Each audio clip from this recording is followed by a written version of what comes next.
acknowledge the funding source for this. It was from our NIEHS Center grant. And sort of to cut to the chase scene, I'll tell you the 4 things I'd like to have you convinced of by the time we finish our conversation today. The first is that PCBs were very commonly used for about a 30-year period in building materials, and that those materials in many cases are still in place, and they're releasing the PCBs into the environment, with the consequence that people who live and go to school and work in these buildings are exposed to PCBs from those sources, and our data shows that people can have elevated serum levels as a result of the exposure they get from these buildings. So where in the world are PCBs? Well, it turns out they're everywhere. They're ubiquitous in the environment. And that's partly because of the vast quantities of PCBs that were produced over that 40 or 50-year period, and the fact that they're very persistent when they do get into the environment. So we typically have been thinking about PCBs from sources like this, from transformers and capacitors, and they contaminate bodies of water, for example, like the stream in Alabama near Anniston, which is posted to avoid eating fish caught from that source. But more recently, people have discovered that PCBs were commonly used in building materials, and the first English language report that I was able to find from this was in 1992, and it was from these German researchers who published a study that showed that the caulking material, or the sealants as they were terming them, in these masonry buildings and offices contained PCBs, and that the PCBs could be measured in the air inside these buildings. So that was 92.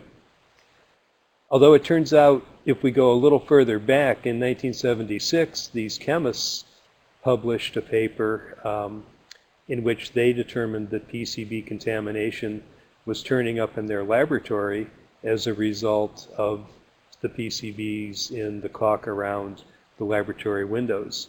And it was a serendipitous finding. They were analyzing for chlorinated herbicides and insecticides, including DDT, and the PCB turned out to be a contaminant to their analysis. So this turns out to be a fairly important finding, going all the way back to '76, that people had published in the scientific literature evidence that PCBs were being released from these building materials. The first report we had from schools in the US was from a report in the Boston Globe in 1996, where a school out on Cape Cod was abandoned and then eventually destroyed because PCBs were found in the building materials. And so rather than remediate all that, they demolished the school. And so that was 1996. We did a study here that was published in 2004, and this is just a quick summary of the results that we found. In office buildings, in university housing, in classrooms, in middle and elementary and high schools, and in a synagogue, we found these levels of PCBs in the caulking material. And this is just a summary of the results that we publish. In 13 of these buildings, we found high levels of PCBs out of 24 sampled, and 8 of those buildings contained PCBs that exceeded 50 parts per million, which is the EPA criteria for determining that the PCB is a bulk product waste. And in some cases, the exceedance was not trivial. They exceeded the 50 part per million by a factor of almost 1,000. So we did have some pretty substantial levels, and these were consistent with what had been published from some of the European studies. And this is the kind of scenario where you would run across the PCBs in a school. It's in the joints between dissimilar materials, so between, say, the brick and the metal frame around the door, or the brick and the concrete sidewalk. You had a bead or a seam of caulking applied there. to accommodate the fact that these materials expand and contract at different rates with temperature. And so you wound up with PCBs used in a variety of locations. And one of the problems then is that the PCB doesn't just stay where it's been installed initially.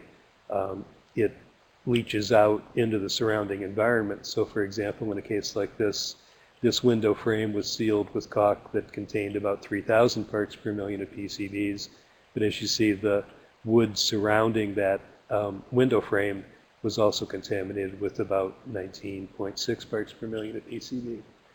And in outdoor applications, sometimes it's very obvious where you have PCB caulking material between these joints that it's been weathered and it's leaching out and releasing PCBs into the environment. So this is a typical installation in a school where you have concrete, you have metal frames, you have these dissimilar materials, and the PCBs are in these joints between the different construction materials.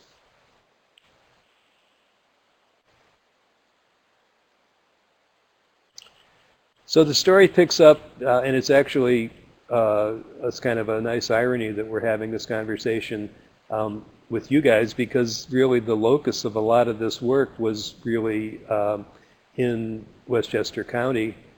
And there's actually a hero who I should acknowledge in this whole story, and I think he may be on the webinar today, is Daniel Lefkowitz. He actually got this whole thing started when he saw the article that we published in EHP in 2004, and he raised the issue with the local officials in his community and the school, and they basically blew him off, and he wound up collecting some caulking material that he had seen around the French Elementary School where his son was a student, and he had it tested at his own expense and found that this PCB, this caulk was very high in PCBs, about 350 times that federal limit of 50 parts per million. So he moved this ball forward very substantially. I think I can say with a lot of confidence that had Dr. Lefkowitz not been so determined to move this forward, it probably would have gone, just as sort of a scientific curiosity. The other side of the story, as we mentioned earlier, is that PCBs don't remain in the parent material. In this case, the school had to remove soil from around the perimeter of the building that was highly contaminated as well. So let's just kind of pull back on a larger frame. So how big a problem is this? It turns out there was a huge boom in school construction during this period of about 1950 to 1984. And this is data from Department of Education showing that about 62% of the public schools in the U.S. were constructed during this time period. And some of you may be in that cohort. I know I am. This is all the result of the baby boomers showing up in the community, and there being an inadequate supply of school facilities, and so there was a huge boom in construction. And that's what the next slide shows too, that if you look at all the public schools that were present in 1999, about 28% were built before 1950, and then if you look between 50 and 84, there's about 62% were constructed during that time period, which unfortunately coincides with the time period when PCB manufacturing was at its peak. And so this is some data from NIOSH that shows for PCBs that were just used in plasticizers, just used in these sort of construction materials, that you had a peak actually in 1970, and that there were about almost 20 million pounds of PCBs produced just in that year alone for use in construction, use in plasticizers. And then actually at the end of 70, the production of PCBs dropped almost to zero. So we estimated then that about 48,000 schools were built during this period of peak PCB use. And so there's a couple surveys that have been done, including ours, that indicate that somewhere between about 27 to 54% of the schools that were built during that time period, or the buildings that were constructed during that time period, are very likely to contain PCBs in the caulking material. So that's how we reach this number that we estimate, say, between about 13,000 and 26,000 schools are very likely to contain PCBs in this material. Senator Markey in 2016 took some of this information and published this report, which you can access online if you want to just go to markeysenate.gov. It's a really good synopsis of the national scope of the PCB and school issue. And he took the number that we had about the number of schools and made it a little more personal, and estimated that about 14 million kids, that would be 30% of all the school-age kids in the U.S., may be going to schools in these PCB-containing buildings. Well, the story in New York continued to bubble along. This reporter for the Daily News, Bill Egbert, did some sampling of his own and was publishing information in the Daily News about PCB contamination he was finding in caulk in schools throughout New York City. And there was a lot of unhappiness and consternation about this. And finally it wound up in litigation where Naomi Gonzalez sued on behalf of her kids to remediate the PCBs that were found in their public school. So to settle this threat of litigation, the city entered a consent agreement with EPA, and in January 2009 through 2010, they did some very detailed investigations of 6 school buildings in New York City, and the results indicate, I'll get to the caulk in just a second, but the one somewhat surprising result was that there was still a lot of PCB present in the light ballasts, which at least I can say for myself, I was surprised that this was still an ongoing problem, but it turned out in a remarkable portion of the school buildings, they still had these old PCB light fixtures. And in many cases, they were leaking and the ballasts had either exploded or burned and released the PCB into the classrooms. So EPA, moving along at this point, issued what they're calling these health protective values for indoor air in the schools, and you can see the range here. They've stratified it based on the age of the kids, and so that's why you see this, sort of sliding scale of what they consider to be a health protective level for indoor air in buildings. These are the PCB concentrations in nanograms per cubic meter. So this is what EPA is using.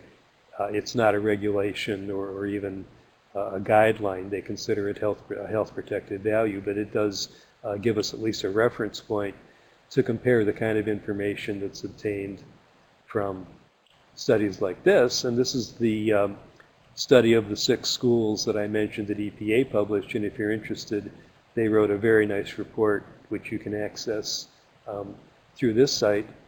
And so just in a table here, here's our 6 schools. These were the levels of PCB that they found in the caulking material.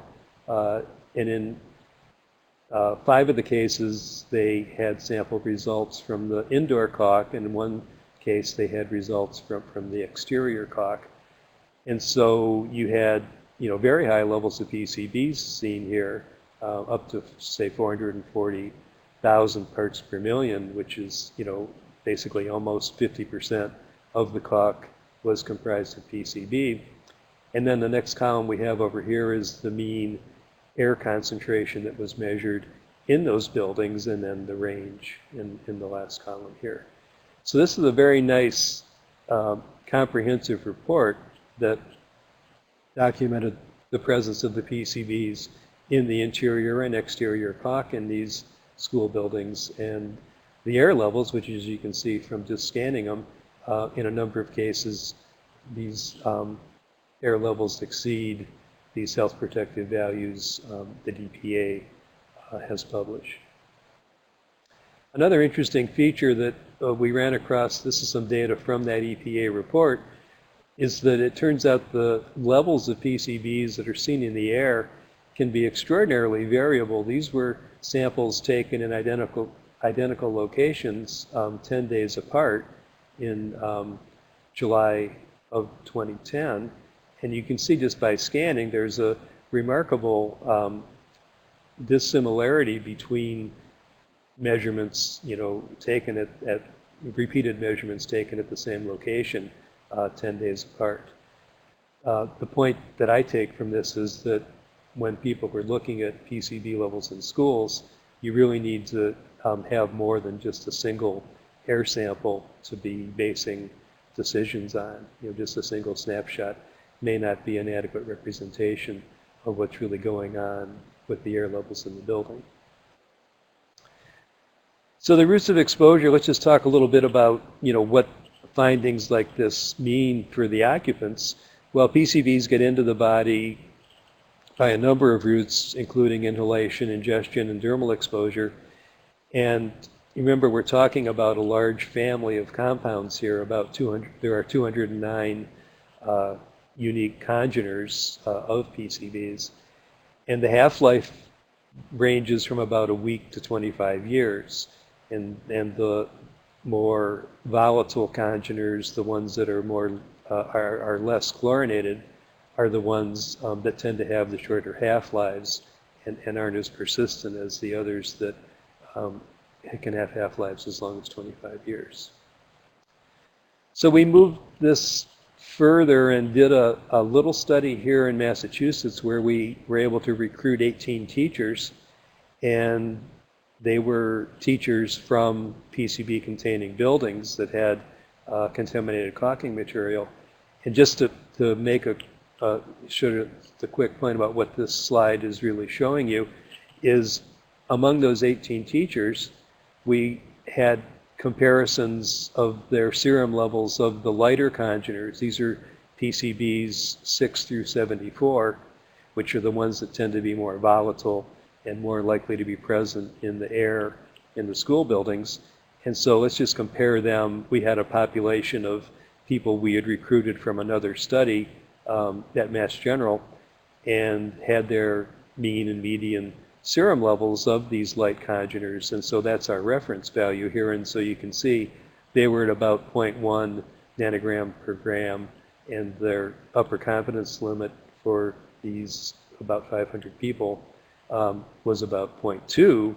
Well, just by scanning, you can see that of our 18 teachers, virtually everybody exceeded the mean, and a great majority of these people exceeded the upper 95% confidence interval for our reference. And that included people under the age of 50 who typically have lower serum PCB values. Although as we're seeing it, and it's actually borne out by the NHANES data, if you look at only those lighter congeners, it actually isn't quite as age dependent as it is, say, if you look at the total PCBs or the more persistent PCBs.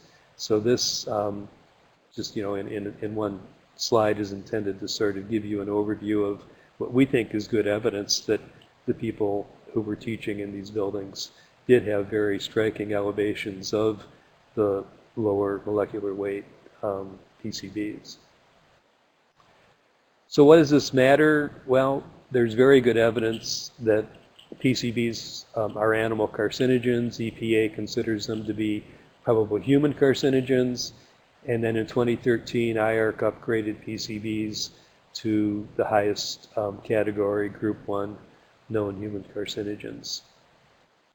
But as it turns out, from the point of view of the schools, the cancer risk is, certainly a significant issue.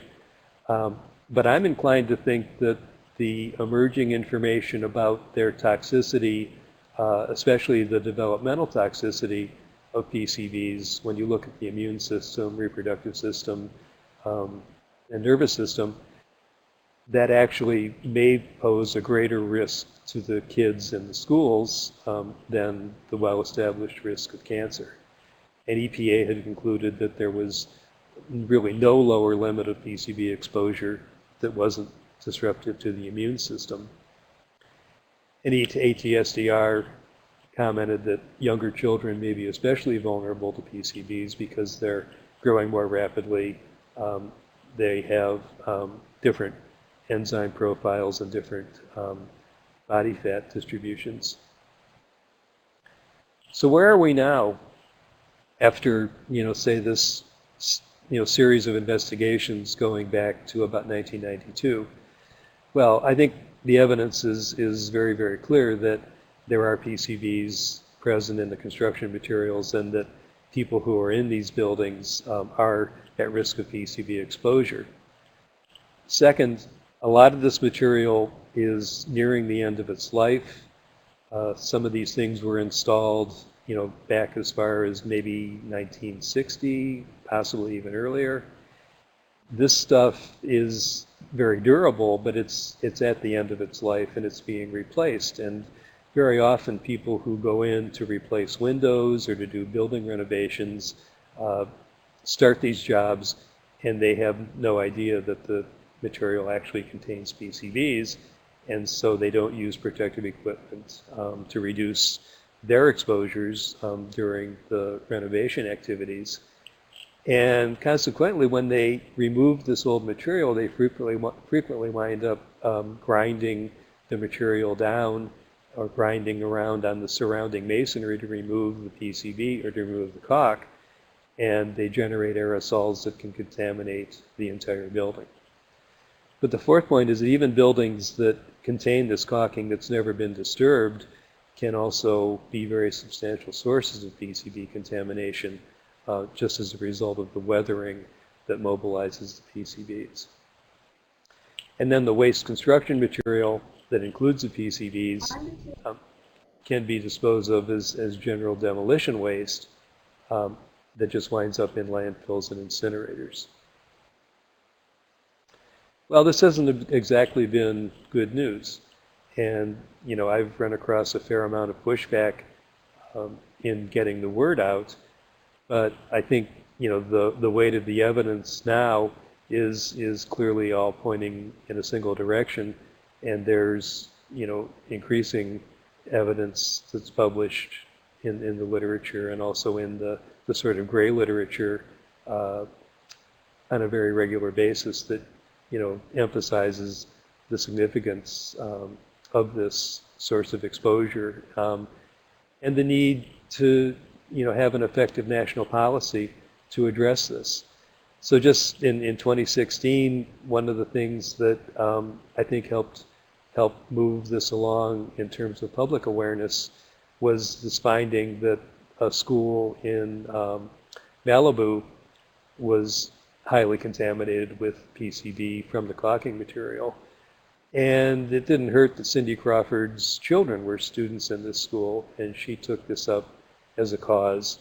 And unfortunately, it wound up in litigation where the citizens group wound up suing the school district for violating TSCA. And in federal court, the judge concluded that it was just common sense that the PCBs were present on the campus and required remediation. And this local group, American United for Kids, was successful in this lawsuit, and the school district agreed to a schedule to remediate and clean up these buildings. So it also helped that this was something that wasn't just an East Coast thing. There had been some kind of pushback that it was somehow this localized problem that was characteristic of Boston and Connecticut and New York, but that it really wasn't anything that we had to be concerned about nationally. And the fact that this finding took place in Malibu, pretty much refuted that. So I'll leave you with a couple things. If you're interested in this, there's a lot of good information out there. These are all links that you can follow. Most of these things have been up on the EPA's website, and there's a lot of good information here about things to do to minimize exposure and information about testing. If you'd like a sort of comprehensive summary, sort of one-stop shopping, this is Dr. Lefkowitz's website, pcbinschools.org, and he does a great job of keeping this up to date and current with information that's going on, not just the scientific information, but also information that people can use in communities, information about a range of legal actions that are being taken to try to address the whole PCB issue. Not just in schools, by the way. I mean, I'm talking a lot today about schools, but this is not unique to schools at all. It just happens that there's a lot of concern about the schools, you know, for obvious reasons that the kids are exposed from that source. But as we mentioned earlier, the terrific number of schools that were constructed during this period of really extensive PCB use. So here's just a couple more links. Again, this is Danny's website, EPA's website. If you're interested in what took place in Malibu, you can check out the Malibu site and get the current information there too. And this is just a short bibliography of some of the things that I talked about during the course of our discussion here today, if you're interested in digging into any of the sort of primary literature that contains the more detailed information about the stuff that we went over very quickly here in the last few minutes. And I'd be happy to see if we can take some of these questions. I see there's some chats that came in here. So, Mitchell, how do you want to... If you could scroll up to the, yep, to the top, you can see one from Mary Ann as the first. got it. Can everybody see these? They should be able to. Okay.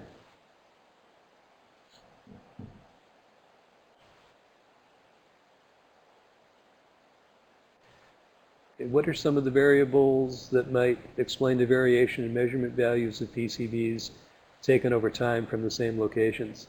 Well, that's a great question. There's been more research that has come out since that observation from some researchers in Denmark and other people who've definitely established that temperature, it turns out to be a really strong predictor. Especially you can imagine the temperature, not of just the air in the building, but the temperature that may change as a result of sunlight being directly impinging on the side of the building. It can easily warm up, say, the masonry, substantially, and there's a lot of variability from day to day. So I think, that's one strong predictor. Another thing that can change remarkably is the effective ventilation rate within the building. And so there's been some very good engineering work done that suggests that ventilation explains, a good bit of that day-to-day variability.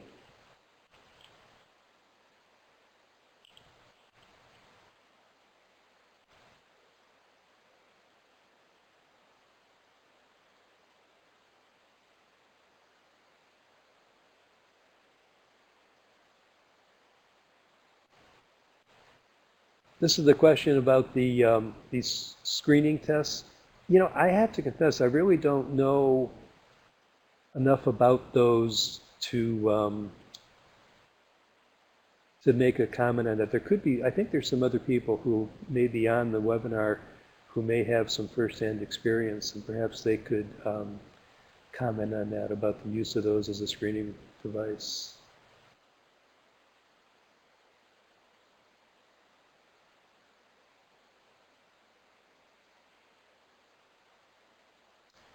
In terms of the question about the global aspect of this, yeah, it's not just the U.S. schools. There's really good evidence from a number of countries in not just schools, but in buildings really of all description. Um, Housing units, apartment flats, buildings that are, primarily residential. Um, it was also used in places like water treatment plants, a whole variety of institutional applications, because it turns out the PCB caulking material was sort of the top of the line material. Our friend who's helped us with this research here, a guy who's a retired bricklayer who spent years installing this stuff, refers to it as the Cadillac of caulks. It was the most high performing material that you could use. Consequently, it tended to be used in places where they were willing to pay a premium for the most durable materials. And so you find it in places like hospitals, you find it in all kinds of institutional settings.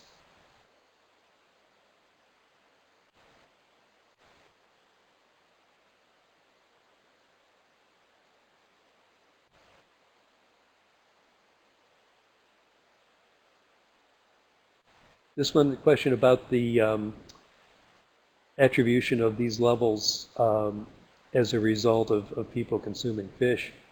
I don't know that that's going to change very much, but I think one thing that's become very apparent is that when you look at the full range of the PCB congeners, there's very good evidence that the lower molecular weight congeners, their primary source of exposure may not be diet at all.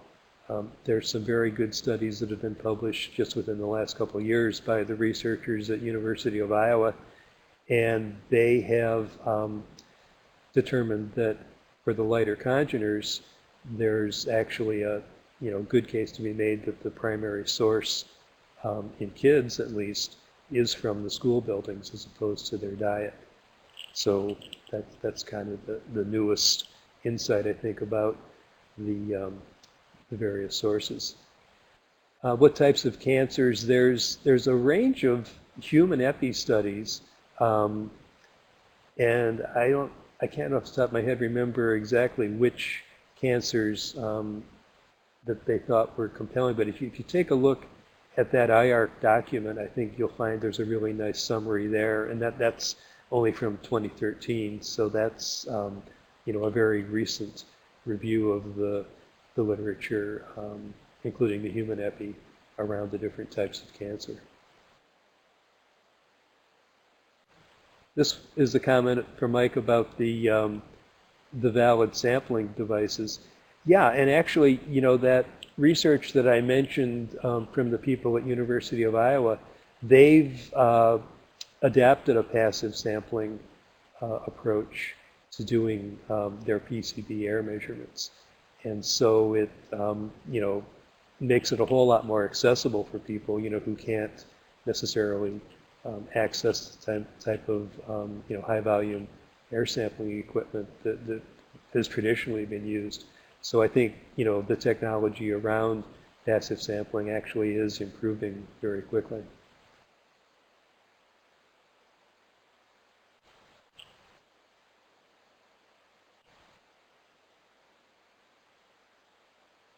Oh, this is from Jack, who has done, a great deal of the work, including a lot of work that was published through EPA.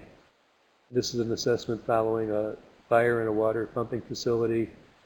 Well, paint is a huge issue. I talked about caulk a lot, but I know you've seen this, Jack, in a lot of your investigations, that the paint, as it turns out, is probably a little bit neglected or not investigated as thoroughly as it should be. But it turns out in a lot of settings, including a lot of industrial and commercial settings, the PCB use actually was from the paint, not necessarily just from the caulk.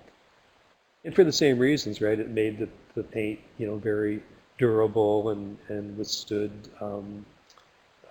flexing and various types of mechanical sort of wear and tear, and so that it was a very durable material to use.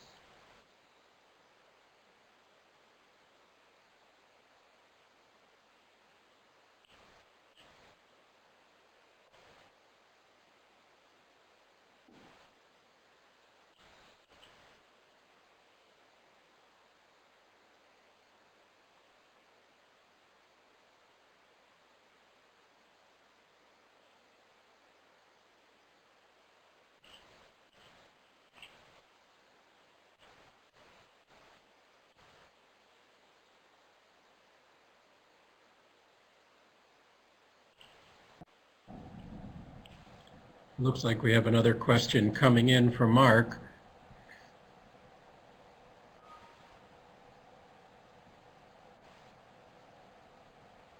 As we're waiting for those to come in, you will be able to evaluate this program. We'll send you an email with a link to the survey for it. So please take the time to do that when you get the chance. And now I see a couple of questions in. Yeah, here's one about the PCBs from recycling plants. You know, it actually turns out we're just starting a series of little studies looking at the e-waste, you know, the recycling of computers and old electronic devices and also fluorescent fittings.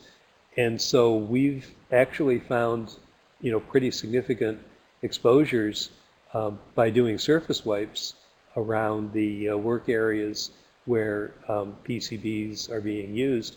And actually to follow up on that, NIOSH has published a couple of their health hazard evaluations recently where they've looked at e-scrap recycling and found elevated PCB levels from surface wipes. So that would be a good source if you want to dig into that. Take a look on the NIOSH webpage and you'll find those health hazard evaluations.